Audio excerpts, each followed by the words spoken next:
Donc, toute attention, s'il vous plaît. Vous avez un tableau des charges indirectes, mais vous avez une information manquante sur le total des charges indirectes.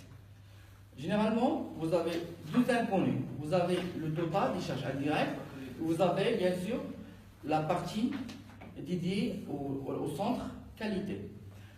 Par définition, comment on peut déterminer les charges indirectes de la compta analytique? C'est quoi la règle?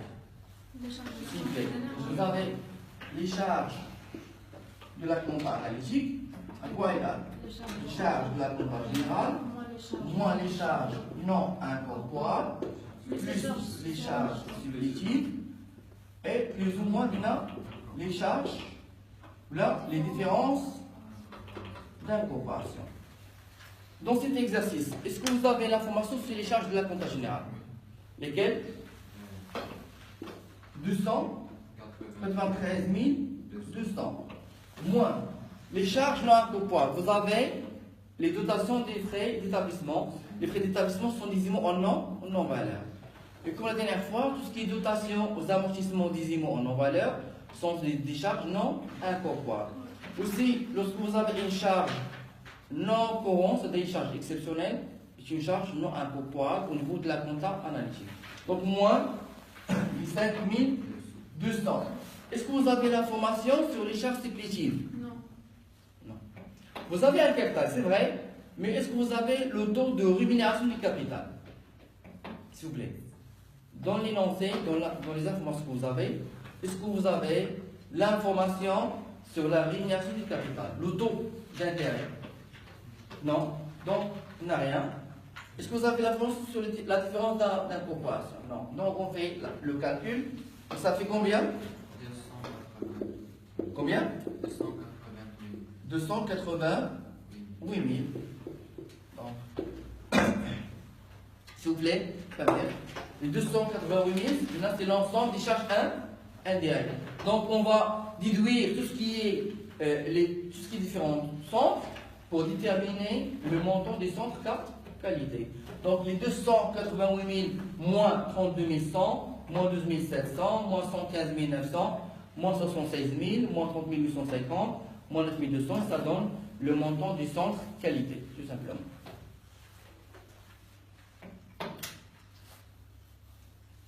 Après, qu'est-ce que vous avez? Vous avez une prestation réciproque. Votre attention, on va travailler ensemble. Après, vous faites la répartition, s'il vous plaît. Votre attention. Déjà, vous avez deux centres auxiliaires. Vous avez le centre administration, vous avez le centre qualité. Vous suivez, s'il vous plaît. Vous avez deux centres auxiliaires. Vous avez le centre administration et le centre qualité. Le centre administration donne 20% à la qualité, au centre qualité. Le centre qualité donne 20% au centre administration. Vous avez une prestation réciproque. D'accord? Là, c'est un problème. S'il vous plaît. Si vous déterminez pas le centre qualité, c'est-à-dire si le calcul est erroné, là, vous allez tout foutre. C'est pour cela qu'il faut bien déterminer le centre qualité. Oui. Je compte 20%. Je ne laisse pas 20, 20, 50, 50. Monsieur va, je mets le normal, je mets 2, 2, 5, 5, 5, 3. Je mets le montant, le total. Des 2 plus 2 plus 5 plus 5 plus 3 plus 3, ça fait combien? 20. Donc 2 sur 20. 2 sur 20, il y a 10%.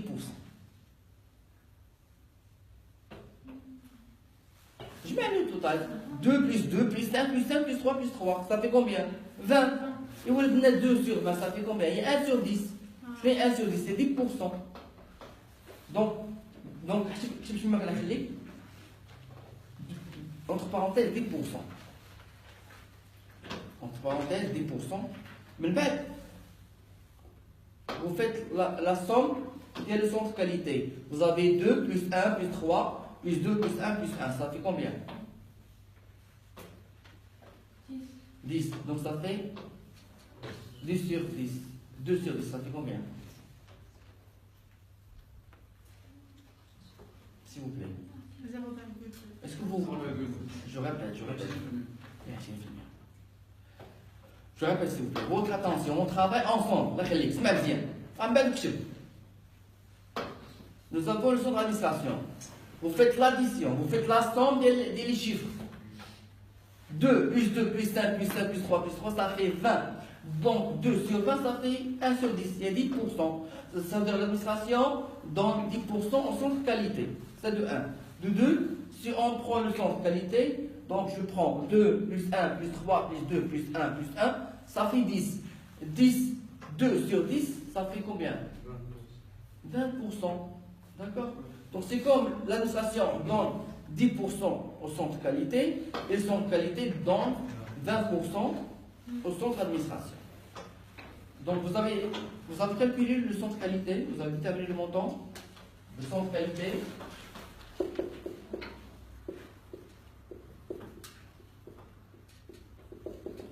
S'élève à combien? Le total de la question primaire. Très vite, très vite. Que je t'ai dit, s'il vous plaît? Comment vous allez répartir les centres ou déjà vous n'avez pas déterminé le centre qualité? Il faut le déterminer d'abord. C'est bien la clé. C'est bien. Alors vous avez le total de bien. On travaille ensemble. C'est le total des charges indirectes. C'est le total des charges indirectes et vous faites la déduction des autres montants pour déterminer les charges indirectes des centres qualité, tout simplement.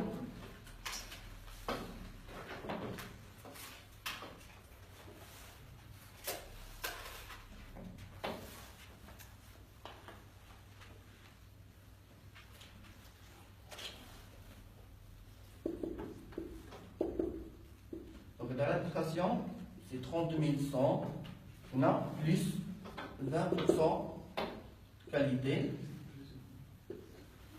et le centre qualité, 11 250.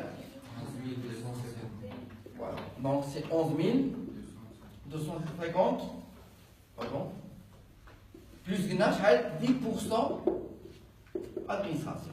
Donc vous avez les deux équations et on fait la règle de 3 pour déterminer le montant de l'administration et le montant de la qualité. Ça fait combien? 11 250. Oui, c'est. Donc vous faites la prestation réciproque. Très vite, très vite, très vite.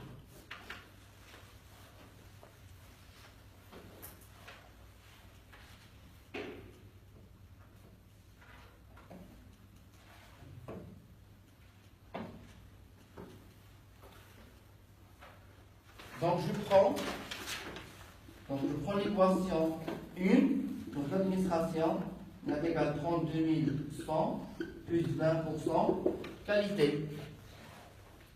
Donc je vais substituer la qualité par la somme de 11 250 plus 10% administration. Donc vous avez ici un seul inconnu et vous déterminez l'administration. Après, vous substituez l'administration au niveau de la deuxième équation pour déterminer le centre qualité. Ça donne combien? Très vite, très vite, très vite, très vite.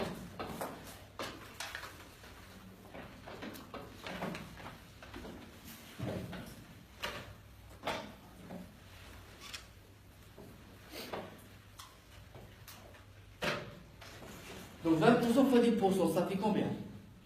0,2 fois 0,1, ça fait 0,02.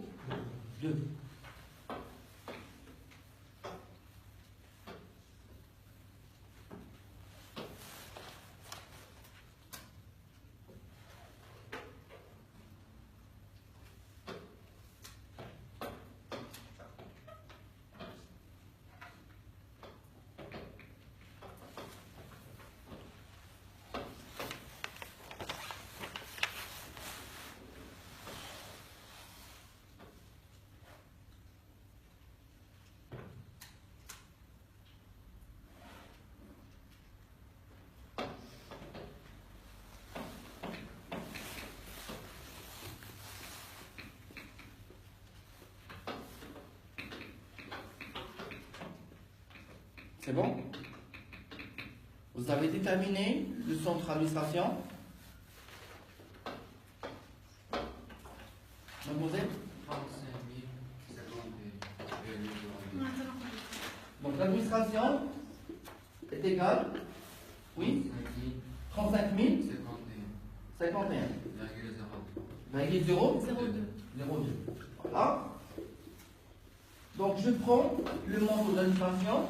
On a aujourd'hui la deuxième équation. Donc je prends les 11 250 plus 10%, il reste 35 51,02 et ça donne 14 755,10.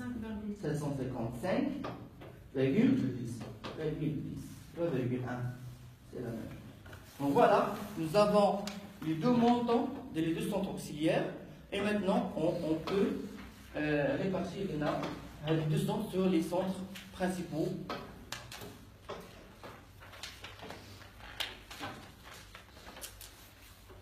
S'il vous plaît,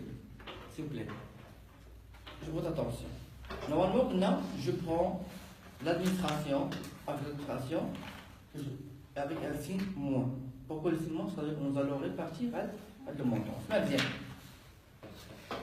Lorsque vous avez, par exemple, 2 à la qualité, 2 à l'approvisionnement, 5 à l'atelier 1 et ainsi de suite. Donc je prends par exemple 10 000 2, je prends le montant fois 2 divisé par le total. Par exemple, je prends les 35 51,02 fois 2 divisé par 20 et ça donne la part des lèches de la qualité et la part de l'administration. Pour l'atelier 1, je prends le montant fois 5 divisé par le total, 20 et ainsi de suite. Demain, je prends le montant à répartir fois le coefficient, fois le nombre, divisé par le total des nombres. C'est bon? Donc là, vous continuez.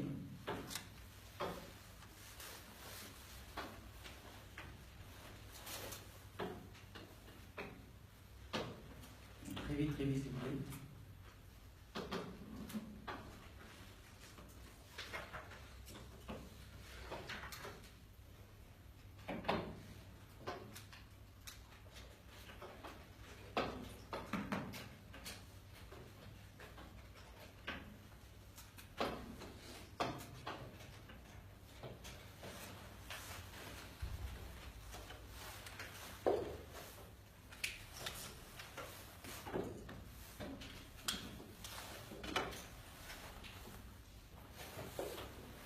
Vous pouvez passer? Très vite, très vite.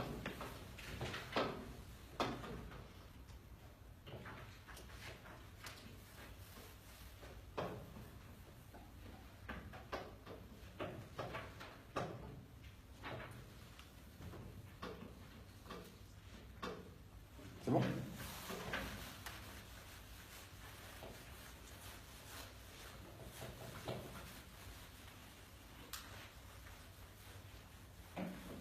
Maintenant, on passe à la répartition des charges indirectes des centres auxiliaires sur les centres principaux pour déterminer ce qu'on appelle la répartition secondaire. Vous constatez, et vous le savez, que le total de la répartition secondaire pour les centres auxiliaires doit être nul. Ça doit être égal à 0.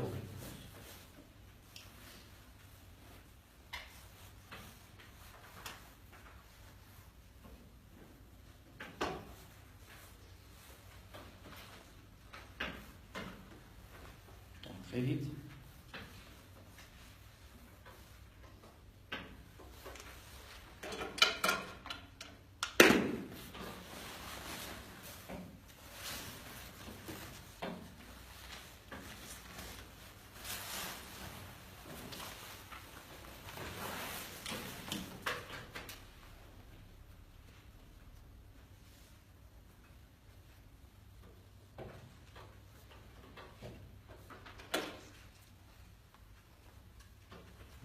C'est bon?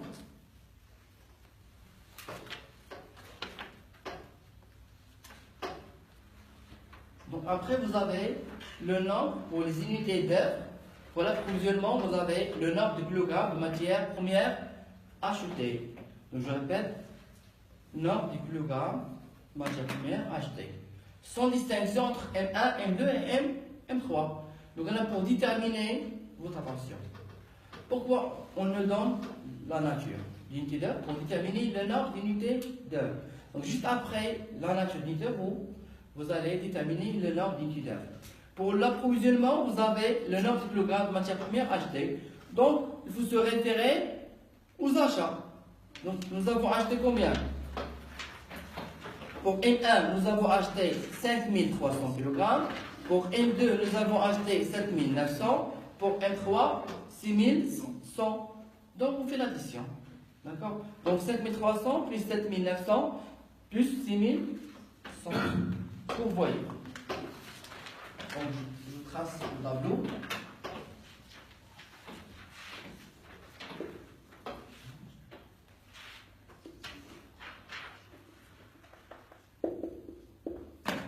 L'administration, la qualité, l'atelier 1.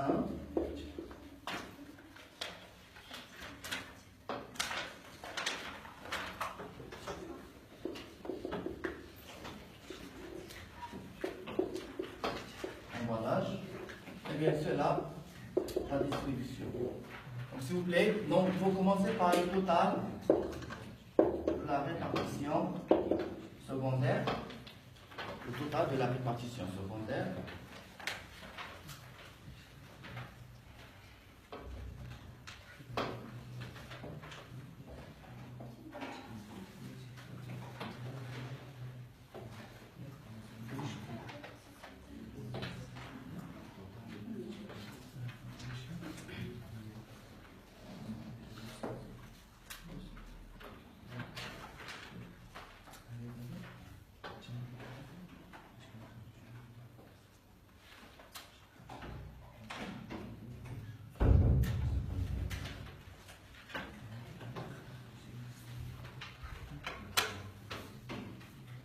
Donc, s'il vous plaît, vous avez déterminé le total de répartition secondaire, pas encore.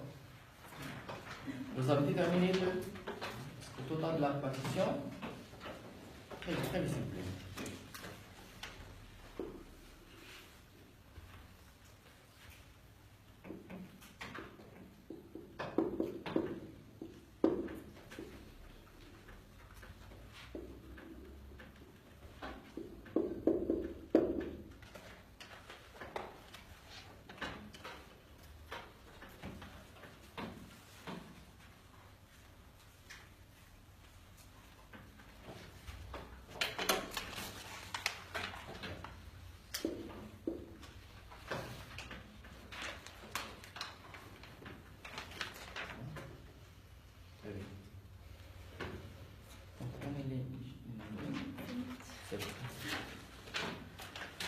Donc vous vérifiez les calculs s'il vous plaît. Donc nous avons 7680,61.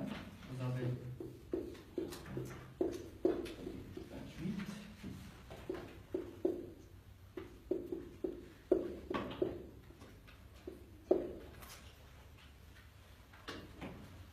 La pro. Ah, c'est la pro. Voilà. Voilà.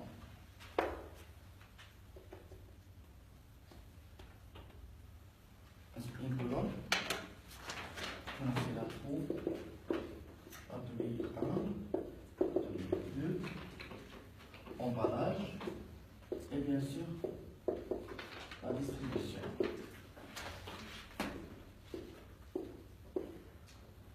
Vous vérifiez les calculs s'il vous plaît. Donc on a 17 680,61 pour l'approvisionnement.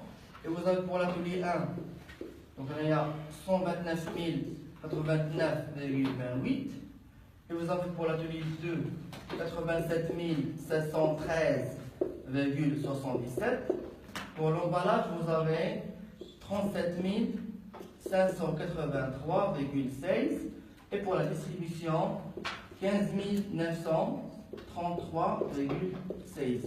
Bien sûr, pour les centres auxiliaires, normalement, le TRS est toujours égal à 0. Donc, vous vérifiez les calculs, s'il vous plaît. Vous vérifiez les calculs.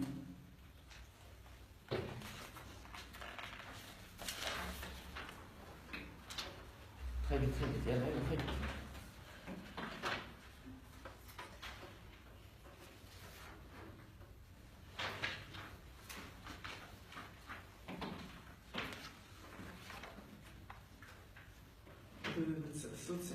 واخا خلي كلشي يحسب باش تشوفوا واش عندنا لي ميم مونطون ولا لا. حسب كلشي الله يخليكم، حسب وفيرفي لي كالكول.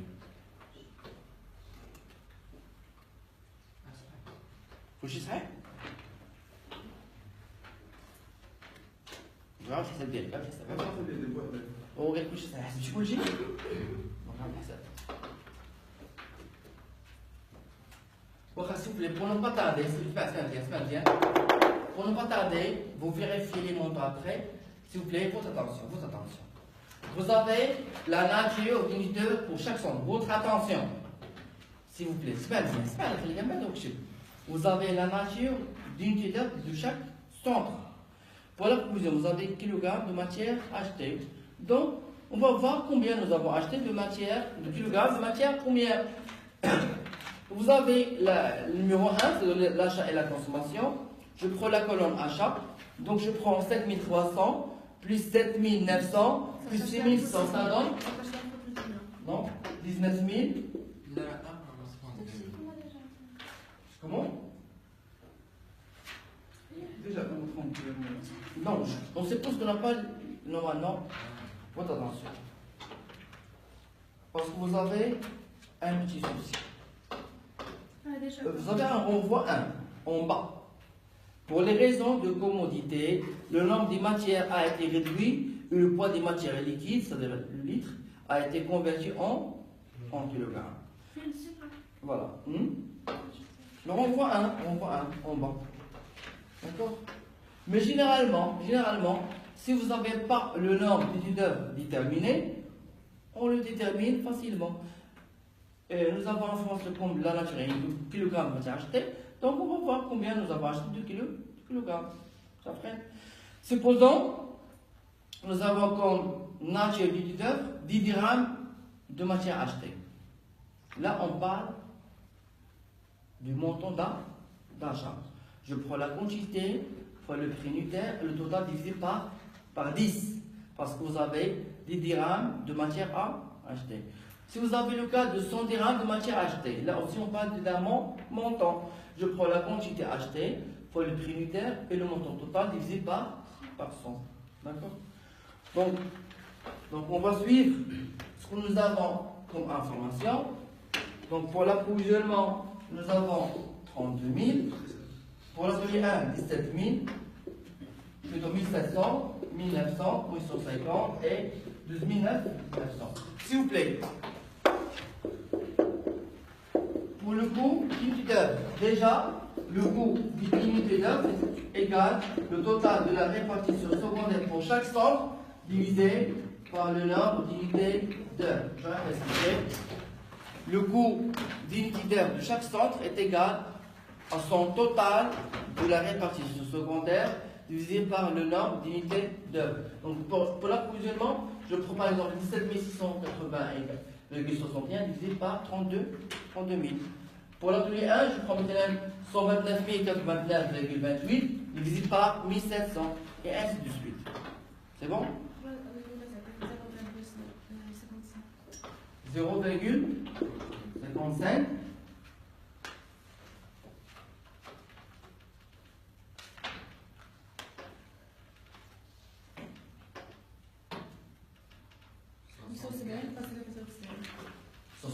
Virgule 95. 93.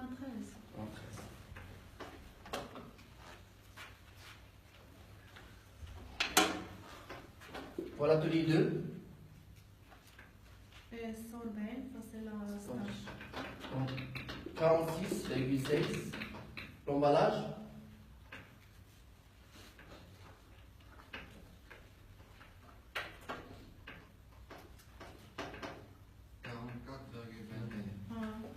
44,21 et il nous reste la distribution.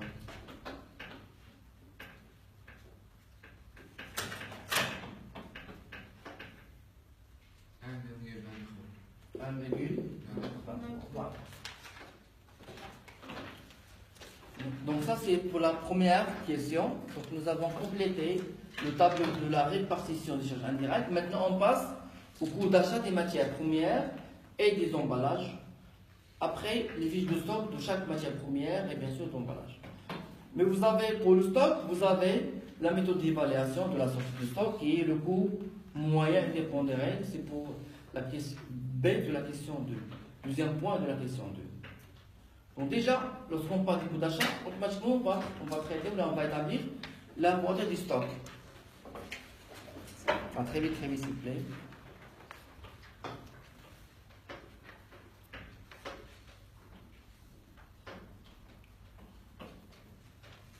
L'exercice théorique est confessé de rentabilité. Ça dépend. Vous pourrez avoir soit un exercice, soit deux exercices. On n'a pas encore complété la méthode d'éco complet. On termine par la méthode complet. Attends, on passe à la deuxième méthode. On n'a pas encore traité la méthode d'éco variable.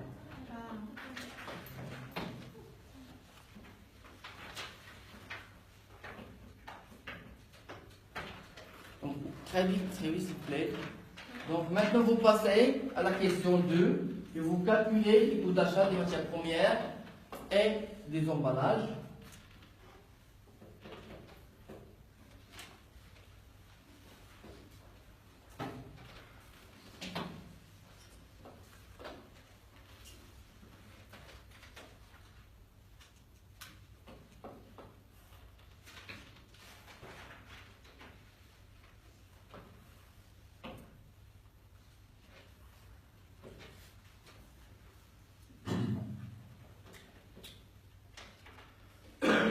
Du prix hors taxe. Bien sûr. Et on travaille avec les prix hors taxe.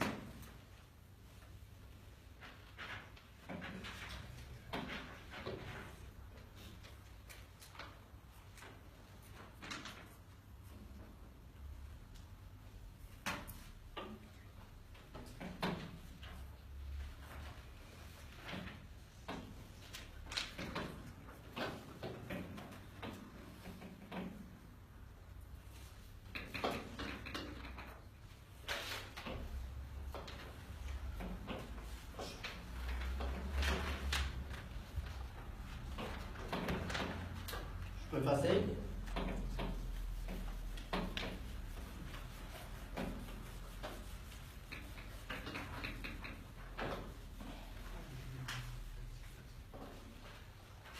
S'il vous plaît, donc je vous donne le premier exemple de la matière première M1. Vous suivez s'il vous plaît. Donc le coût d'achat de la matière première M1.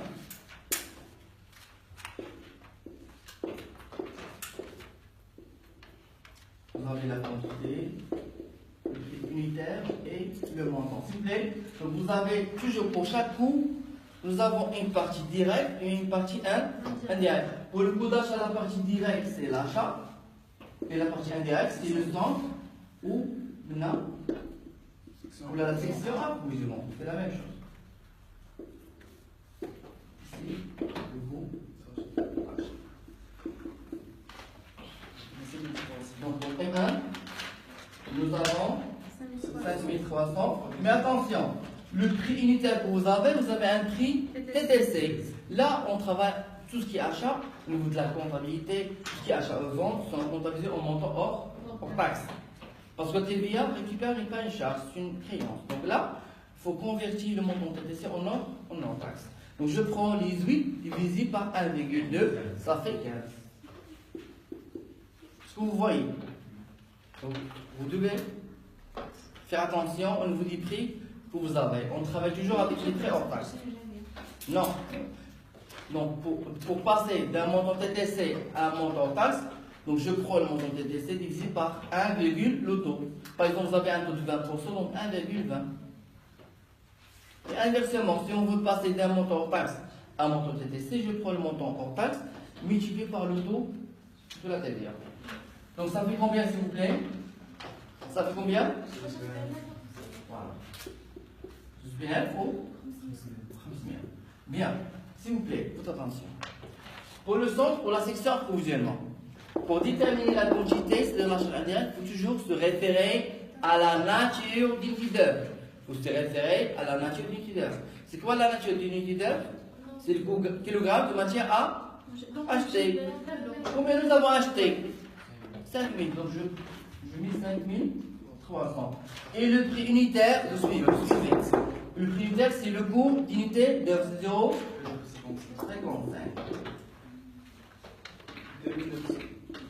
2915. Voilà. Donc le coût d'achat, donc je fais pas l'addition, je prends toujours la première unité en bas et je fais l'addition des deux montants, de la partie directe et de la partie indirecte. Ça fait combien?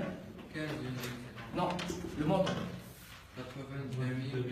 82 415. Donc je prends les 82 415 divisé par 5 300 pour avoir le prix unitaire, le coût d'achat unitaire.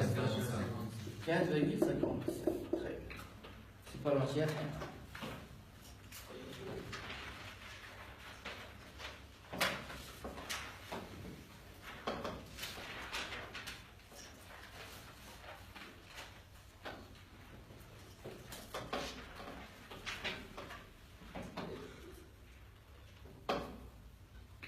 Donc la même chose pour la matière M2, la même chose pour la matière M3 et la même chose pour l'emballage. Mais s'il vous plaît, votre attention. Pour M1, pour M2, nous avons aussi la partie directe, la partie indirecte, c'est-à-dire l'achat et le centre d'approvisionnement. Pour M3, c'est la même chose, l'achat et le centre d'approvisionnement. Mais pour l'emballage, est-ce qu'on pourrait parler d'un centre d'approvisionnement? Non. C'est-à-dire l'emballage, le coût d'achat, une charge directe. Une charge directe. Pourquoi une charge directe? Pour la simple raison. Si vous prenez la nature pour l'approvisionnement, c'est le kilogramme de matière à acheter. Mais l'emballage a été acheté pas en kilogramme, mais en unité. Donc déjà la nature diffère de la matière première M1, M2, M3 et l'emballage. Donc c'est pour cela, pour le coût d'achat de l'emballage, on va s'intéresser, on va se limiter seulement aux charges directes. C'est quoi la charge directe? C'est l'achat. C'est-à-dire 15 000 fois 1,25. 15 000 fois 1,25, tout simplement. Ce que vous voyez. Bien. Donc vous continuez à travailler.